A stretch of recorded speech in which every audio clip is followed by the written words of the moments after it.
Assalamualaikum warahmatullahi wabarakatuh. Kembali lagi bertemu dengan saya di Arbupi Channel.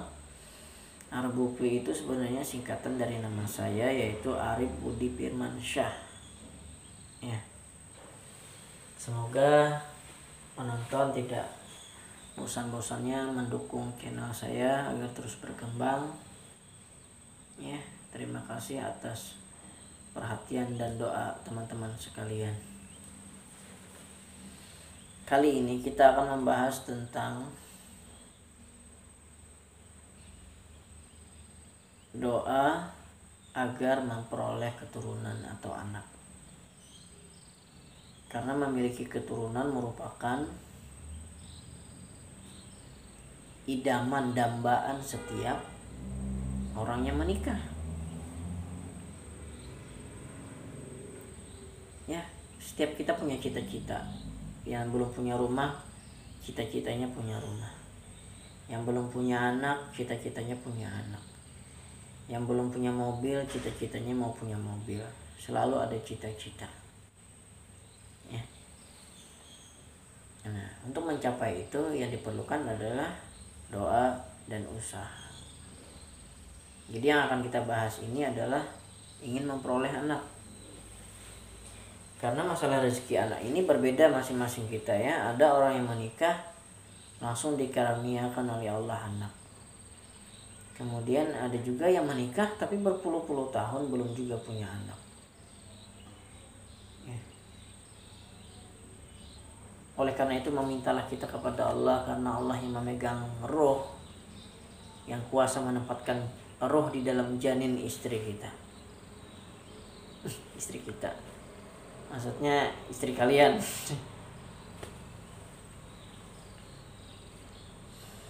Ini tentu merupakan suatu hajat yang besar ya, dan saya beberapa kali juga menangani masalah ini. Memang sih ada beberapa yang sifatnya gangguan gaib juga, karena ada yang saya cabut angin di bagian perut perempuan itu ya, karena ada yang menghalangi sehingga pembuahan pada opum istri itu batal ya. Benihnya sudah ada, tetapi ketika ada gangguan gaib, gangguan jin yang merusak daripada pembuahan di dalam perut, terjadilah pembatalan.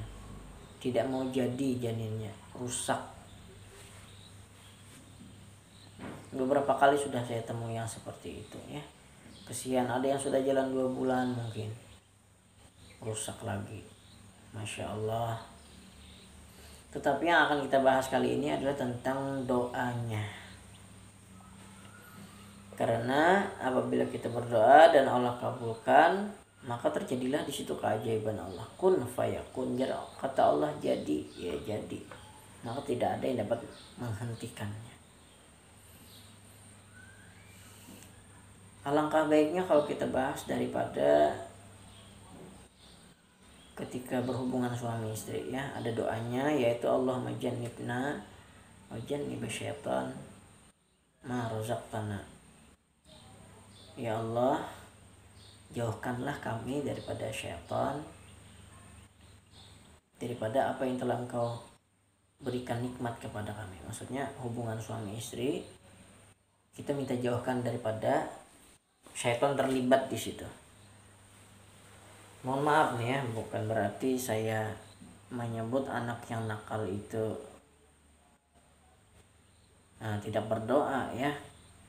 Karena sebenarnya sih kalau memang syaitan terlibat dalam hubungan suami istri itu, dikhawatirkan nanti anaknya nakal, sulit diatur ya.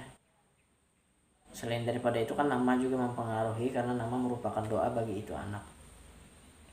Jadi tadi doanya ketika kita berhubungan dengan pasangan Anda, bacalah doa, yaitu Allahumma jannibna wa jannib syaitan ma razaqtana. Ya Allah, jauhkanlah syaitan.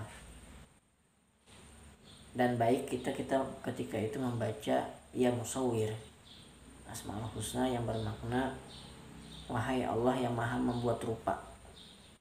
membuat rupa manusia. Ya, maulah kita ini punya anak yang punya postur tubuh, penampilan yang cantik, tampan gitu. Ya musawwir, ya musawwir. Wahai Allah yang membuat rupa manusia.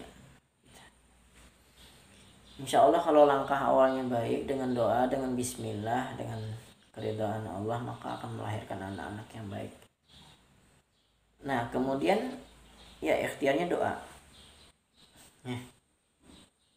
Ada beberapa doa yang mungkin akan saya sampaikan di sini, meskipun tidak semua, tapi apa yang saya tahu ya, yaitu Rabbi habli minas shalihin. Ya Allah, Rabbi Tuhanku, habli berikanlah kepadaku, hab itu berikanlah. Oleh karena itu Asmaul Husna yang bernama Wahhab artinya yang maha pemberi. Rabbi habli, ya Allah berikanlah kepadaku, yaitu anak-anak yang soleh, tergolong orang anak-anak yang soleh. Soleh itu baik, kalau perempuan solehah. Kemudian ada lagi doanya, Rabbi hab lana min azwajina wa dzurriyyatina qurrata a'yuni waj'alna lil muttaqina imama. Ya Allah, berikanlah kepada kami daripada istri-istri kami dan dari keturunan-keturunan kami qurrata a'yun. Qurrata a'yun itu maksudnya nyaman untuk dipandang, senang untuk dilihat. Maksudnya senang untuk dilihat itu apa? Ketika kita memerintahkan dia untuk sholat, dia segera mengerjakan sholat. Di sekolah dia berprestasi baik, ya, punya bakat yang luar biasa bagus, akhlaknya dengan teman, dengan tetangga, dengan orang tuanya baik. Itulah yang maknanya qurratu a'yun. Senang untuk dilihat. Kalau dia mabuk-mabukan, mungkin ya, sulit diatur, sering malas-malasan, itu bukan qurratu a'yun itu. Nah, jadi ini baik diamalkan untuk setiap orang tua doa ini. Waj'alna lil muttaqina imama, dan jadikanlah kami daripada imam orang-orang yang bertakwa, atau kita berimam kepada orang yang bertakwa. Ya, karena kita sadar diri ya, kita yang harus berpanutan kepada orang yang bertakwa. Kita mencontoh orang yang bertakwa maksudnya. Sehingga yang menjadi idola kita, panutan, contoh suri tauladan kehidupan kita adalah orang-orang yang soleh bertakwa kepada Allah, yang istiqomah dalam ibadah kepada Allah. Itu yang menjadi panutan kita. Jadi itulah doanya, agar anak kita itu tidak salah mencari panutan ya. Siapa yang baik, yaitu panutannya orang-orang yang bertakwa, orang-orang yang berada di jalan lurus.